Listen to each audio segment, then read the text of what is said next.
Sino sa inyong first time sa ganitong negosyo? Taas ang mga kamay. Okay, this is the perfect approach for you. Usually, when I have new partners, ito yung sinasuggest ko sa kanila. Third-party approach. Halimbawa, third-party approach. Whenever you talk to your friends, okay, ang purpose mo dapat, number one, is not to directly invite that person para umattend ng presentation. Ang kailangan mong gawin is hingin yung opinion niya. Sample, partner, alam mo, may nakita akong bagong negosyo eh. Tingin ko maganda eh. Kaya lang kailangan ko ng opinion mo. Pwede mo ba akong samahan sandali, attend pa tayo ng isang presentation para mapatunayan ko kung tama or mali yung gagawin ko. Tulungan mo naman ako mag-decide. Okay? You're not directly inviting that person to attend as your prospect, di ba?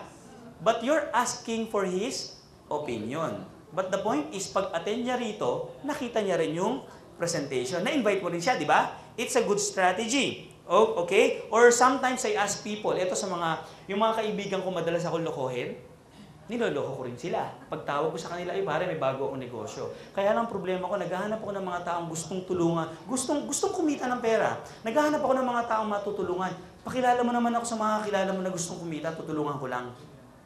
Or, may kakilala ka ba akong mga kaibigan na gustong kumita, gustong magnegosyo, pakilala mo sa akin, tulungan ko. Anong mafe-feel nun? Grabe to, ba't hindi ako ini-invite yung mga kakilala ko, di ba? It's an indirect approach, pero at the end of the day, pag sinabi mo sa kanya, may kilala ka bang taong gustong kumita ng pera? Sino yung naiisip niya? May kilala ba siya? Sino? Siya. Okay? It's a third-party approach. Number 2, pakibasa nga. Complementary approach. Okay? A few weeks ago, naalala ko kaagad yung isang ninang ko. Yung isang ninang ko kasi, negosyante ito. And the good news about this person, every time na negosyo ang pag-uusapan, excited ito.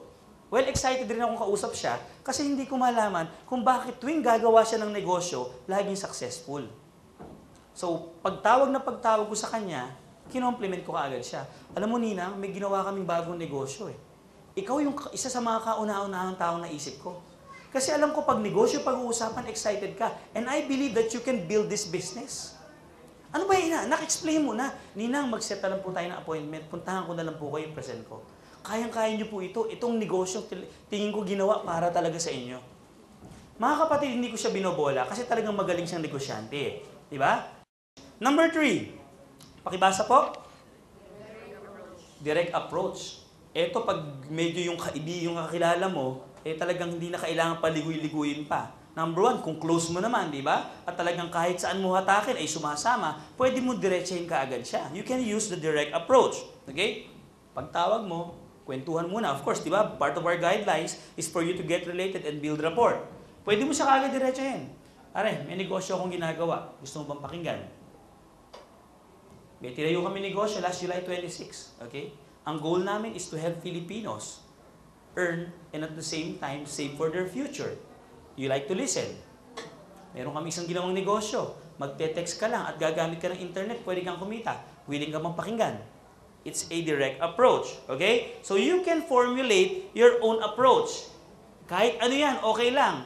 Ang goal lang naman natin is for you to set an appointment. Okay? So nakapili ka na ng approach. Pag intro mo, eksakto, pasok na pasok. Excited yung kausap mo.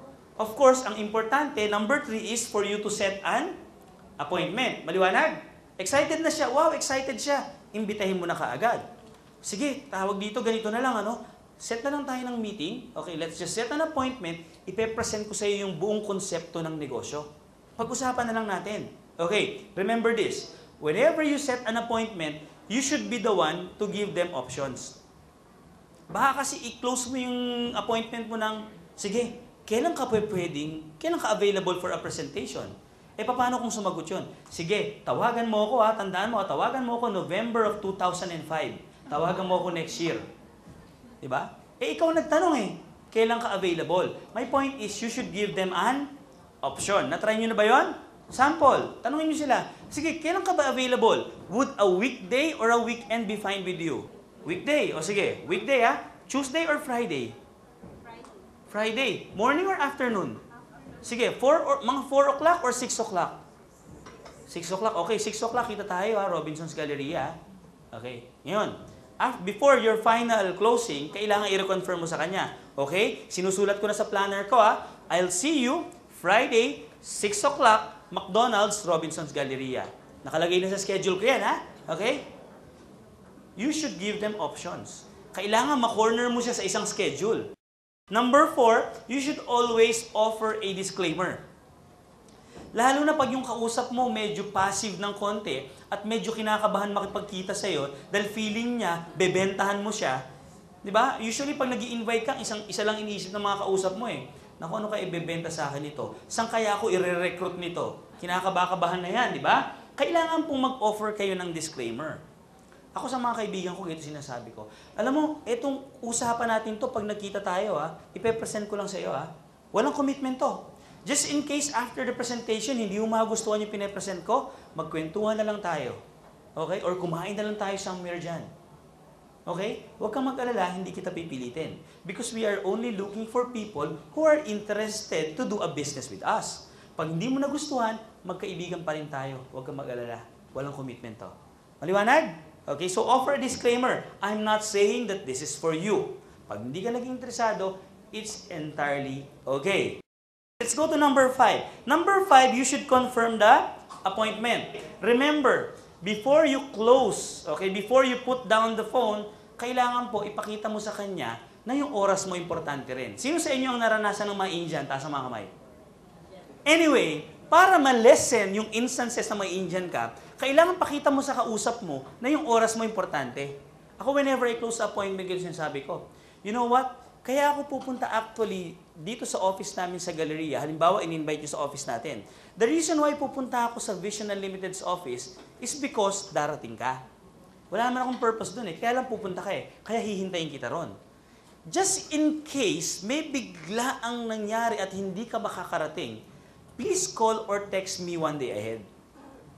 Gusto mo lang ipakita sa kanya na alam mo, importante yung oras mo sa akin. Kaya nga hihintayin kita sa Galleria eh. Sana rin bigyan mo ng importansya yung oras ko by confirming whether makaka-attend ka or hindi. Maliwanag? Number 6, pakibasa uli. Say goodbye. Paalam ka na. And remember this, bago dumating yung araw ng presentation nyo, kailangan nyo pong mag-follow up. Mag-follow up ka to reconfirm your appointment. Because let's face it, sometimes people pag in-invite mo, oo ng oo, di ba? Sige, kita tayo. Pagdating ng araw ng presentation, naghihintay ka na, hindi na sumisipot. Again, para maiwasan po yung word na tinatawag nating Indian, okay? Kailangan nyo pong i-reconfirm at least one day prior to your meeting. Okay? Kung ang meeting nyo naman 6 o'clock, pwedeng i-reconfirm nyo early in the morning of that day. Sometimes, ewan ko na-experience nyo na to, no? Sometimes, invitation pa lang, ang kulit na nung kausap mo. Ang dami ng tanong, di ba? Ang dami ng concerns. Nangyayari ba yon? Let's just talk about certain scenarios. What if, ang sabihin nila, alam mo, excited na ako, kaya lang, present mo na lang sa akin sa telepono. Na-experience nyo na ba yon? Sige na, ikwento mo na yan, maintindihan ko yan. Request lang, huwag kang bibigay. Huwag kang mapipilitan. Sige na nga, kuha kang ballpen tsaka papel. Bilog, you. Okay, huwag kang mapipilitan. Magtimpi ka. Okay? Usually, these are some of the spills, okay? Again, there's no right or wrong spill. Mag-imbento ka ng sarili mo, mas maganda. Pero these are just samples. Number 1, you know what? I'd be happy to explain this to you over the phone. Yun nga lang yung presentation namin, 90% visual. Effective yung approach na yun.